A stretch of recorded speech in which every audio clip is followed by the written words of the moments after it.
Well, thank you for joining us again on The Way of Wisdom.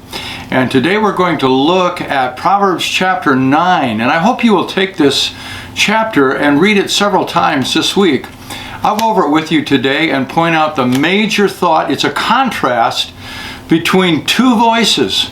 Wisdom is crying out to be heard and to be followed. But there's also the voice I'm going to call the voice of seduction. Because in this chapter we see a voice crying out, the voice of wisdom. But we also see that seductress again, that woman who's trying to seduce. But I believe she stands for more than just a literal woman. Yes, indeed, she does stand for that. But the whole world is trying to seduce people away from God and away from the way of wisdom. Let me read it, we'll make some comments, and then we'll focus mostly on the latter part of this chapter. Chapter 9 of Proverbs. Wisdom has built her house. She has hewn out 7 pillars. She has slaughtered her meat. She has mixed her wine. She has also furnished her table. She has sent out her maidens. She cries out from the highest places of the city. Whoever is simple, let him turn in here. As for him who lacks understanding, she says to him, come, eat of my bread, and drink of the wine I have mixed. Forsake foolishness and live, and go in the way of understanding. He who corrects a scoffer gets shame for himself, but he who rebukes a wicked man only harms himself. Do not correct a scoffer, lest he hate you. Rebuke a wise man, and he will love you. Give instruction to a wise man, and he will still be wiser. Teach a just man, and he will increase in learning. The fear of the Lord is the beginning of wisdom, and the knowledge of the Holy One is understanding. So right there is a key. If you really want God's wisdom, learn to fear Him. Be in reverent awe of Him. And that includes, as we saw last chapter, hating evil. Also, the Holy One, knowledge of the Holy One is understanding.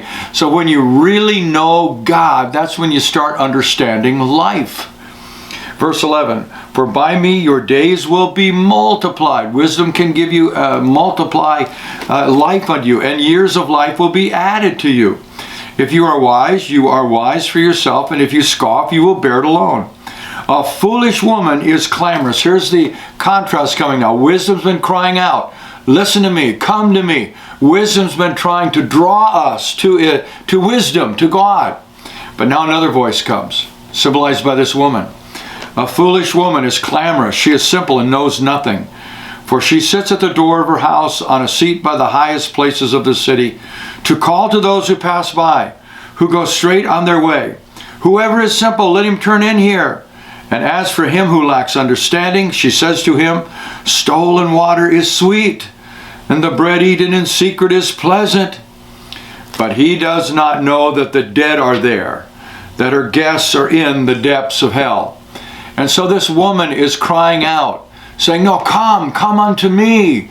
Don't listen to the other way, the way of wisdom, the way of God. No, come unto me. Notice the lie she tells. It's a deception. Verse 17, stolen water is sweet, and bread eaten in secret is pleasant. Oh, the allurements of sin. Sin tries to allure you with all kinds of pleasure you can have in secret. And it goes on, the bread eaten in secret is pleasant. So stolen water is sweet. You know, there's something here. When you don't have something and God has forbidden you to have it, there's a lie that says, if only I could have it, it would be fulfilling. If only I could have it, I would really enjoy it. It's called the phenomenon of the forbidden fruit. Sometimes you start wanting something once you find out it's been forbidden. And here the voice of seduction, the voice of the world is crying out saying, stolen water is sweet. Like the man who gives in to adultery. That woman is not his woman. That woman does not belong to him. She's not his covenant partner in life.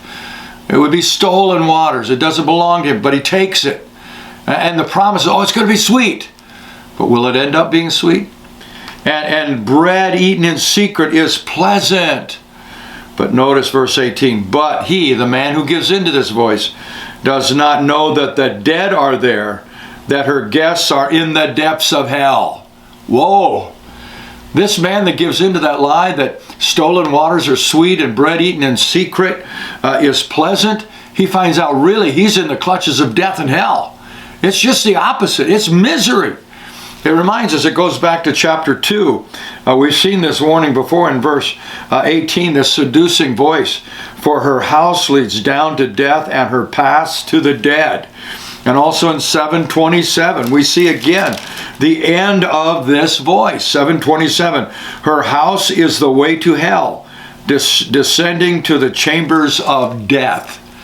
Well, remember that. There's a voice in the world that's lying to you that says stolen water is sweet, but that's not true. Once it's down in you, it's terribly bitter. Once you give into that sin, it might taste good in the initial stages, but then it becomes very, very bitter within you. And that bread eaten in secret, it promises to be pleasant, but then you find out, no, I'm in the clutches of death. I'm in the clutches of hell. Oh, it's a deception, it's a lie. Which voice will you listen to?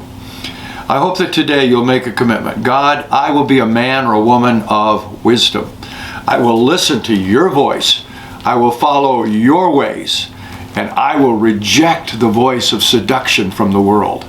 Live in the way of wisdom, and you will prosper, and you will have pleasures and joy, incredible joy. Go the way of seduction, and the deception at one point will give way to the reality of pain and death. The way is simple. Choose the way of wisdom. And that way is Jesus. Choose him. Follow him. So may God bless you today as you continue this journey through the book of Proverbs, but on the way of wisdom. Amen.